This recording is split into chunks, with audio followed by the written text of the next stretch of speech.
మీ పేరేంటి? సౌమ్య. బావగారు ఏం చేస్తుంటారు? బిజినెస్. ఏం చేస్తుంటారు? House wife. బావని ఎక్కడ లవ్ చేసావు? Arrange marriage. ఏ ఊరుకో పెళ్లి చూపులు చూడగానే అబ్బా ఈ అబ్బాయి కావాలి ఈ అబ్బాయే కావాలని కింద పడి దొరలేవంట కదా. చెప్పారు, మాకు తెలిసింది. ఇద్దరు దొరలేరా?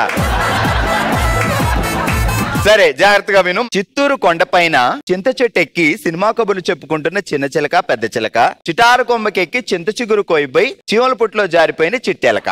అయ్యో భగవంతుడా! ఇంకొకసారి మళ్ళీ చెప్పనా? జాగ్రత్తగా విను. మన చిత్తూరే. చిత్తూరు కొండపైన చింత చెట్టు ఎక్కి సినిమా కబుర్లు చెప్పుకుంటున్న చిన్న చిలక పెద్ద చిలక. అంతే చెప్తా. ఉంది, ఇంకా ఉంది. చిటారు కొమ్మకెక్కి చింత చిగురు కొయ్యిపోయి చీమల పుట్లో జారిపడ్డ చిట్టి ఎలక. సగం సగం సగం సగం. పెద్ద సమస్య వచ్చి పడిందే.